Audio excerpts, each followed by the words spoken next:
Bapak, Ibu, dan saudara-saudari yang dikasihi Tuhan, hari ini kita akan mengakhiri Mazmur 23.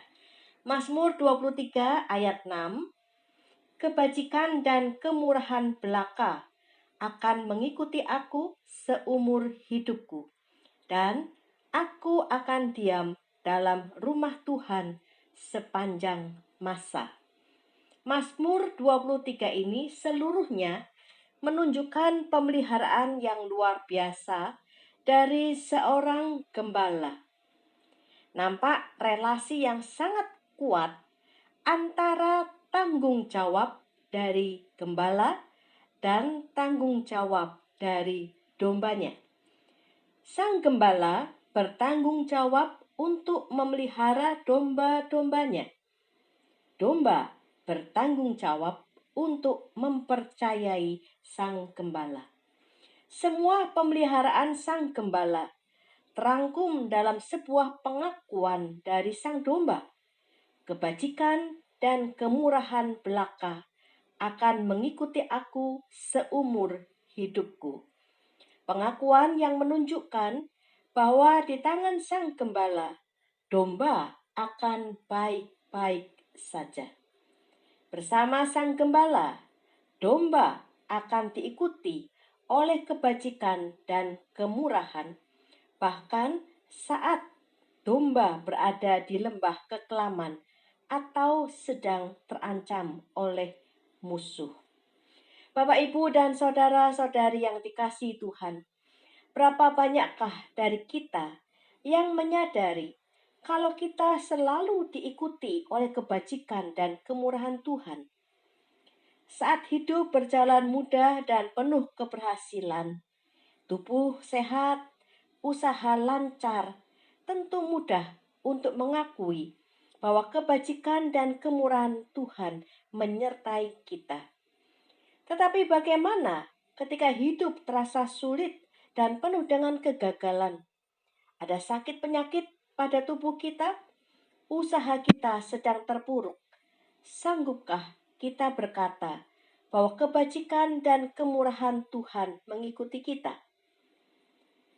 Ada peristiwa yang saat terjadi nampak seperti malapetaka. Ada saat di mana dengan kesulitan kita harus berjalan di jalan-jalan yang nampaknya buntu. Ada hari-hari di mana Tuhan menuntun kita di jalan yang sangat kelam dan sangat gelap. Tetapi akhirnya semua itu kita ketahui ternyata untuk kebaikan kita. Kita seringkali menjadi panik dan tergoda untuk lari dan meninggalkan pemeliharaan Tuhan. Bahkan kita seringkali berpikir bahwa kita dapat bertahan dengan lebih baik mengandalkan kekuatan sendiri, seperti domba yang mencoba meninggalkan gembalanya. Namun syukur kepada Allah, karena sang gembala tidak menyerah dengan perilaku domba yang beranggapan dapat bertahan lebih baik dengan kekuatannya sendiri. Meskipun kita sering ragu terhadapnya, sang gembala tetap mengasihi kita dan siap menggendong kita saat kita lelah dan nyaris terhilang. Kalau kita melihat di dalam 1 Yohanes pasal 3 ayat 16, di sana dikatakan bahwa karena kasih-Nya, Yesus Kristus telah menyerahkan nyawanya bagi kita. Sebagai orang yang telah menerima kasih Yesus, apakah kita akan menghentikan aliran kebajikan dan kemurahan Tuhan itu cukup hanya untuk kita? Ataukah kita akan melanjutkan aliran itu sehingga menjadi berkat bagi orang lain? Bukankah pada waktunya hidup kita harus menjadi kehidupan yang diikuti oleh kebajikan dan kemurahan bagi kesejahteraan orang lain? Bapak, Ibu, dan saudara-saudari yang dikasihi Tuhan, apakah yang orang lain rasakan tentang kita? Apakah kita meninggalkan jejak kesedihan atau kegembiraan bagi orang lain? Apakah yang orang lain ingat tentang kita? Kemurahan dan kebajikan? Ataukah orang lain lebih memilih untuk melupakan kita? Apakah hidup kita menjadi kesukaan bagi orang lain atau menjadi kedukaan bagi orang lain? Beberapa orang meninggalkan kekacauan yang disesali kemanapun mereka pergi.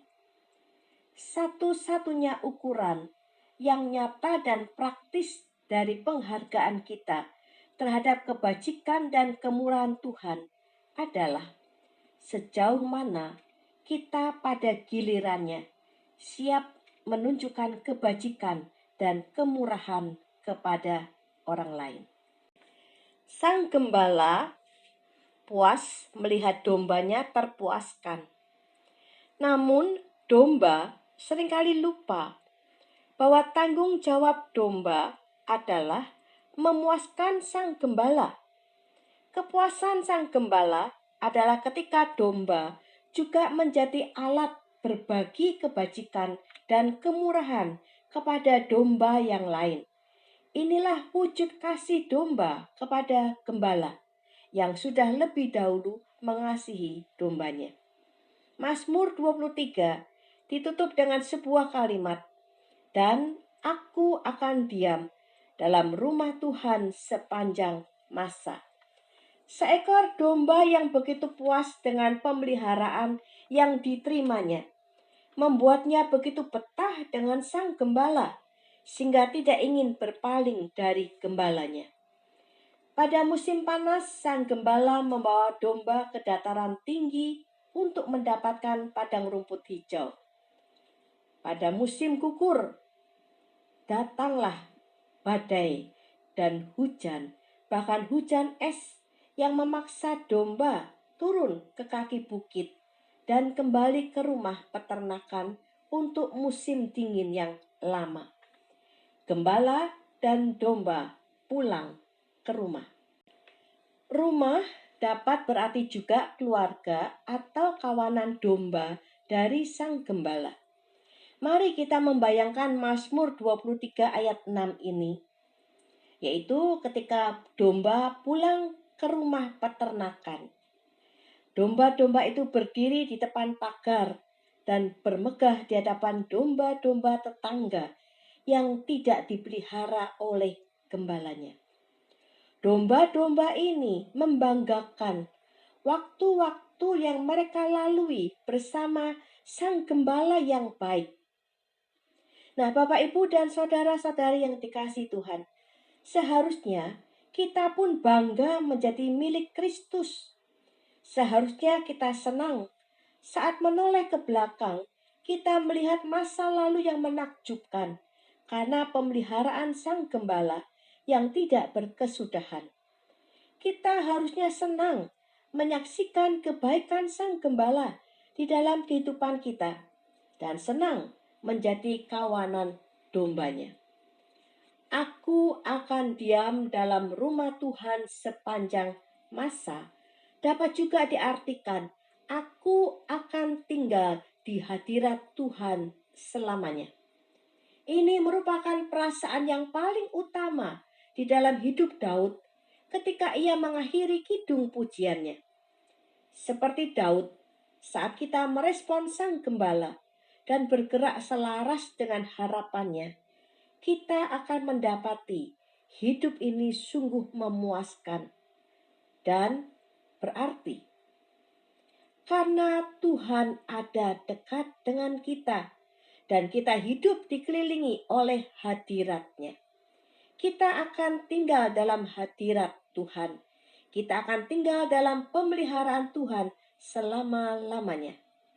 Apa yang kita rasakan saat mengakhiri perenungan Mazmur 23 ini? Tuhan beserta kita. Amin.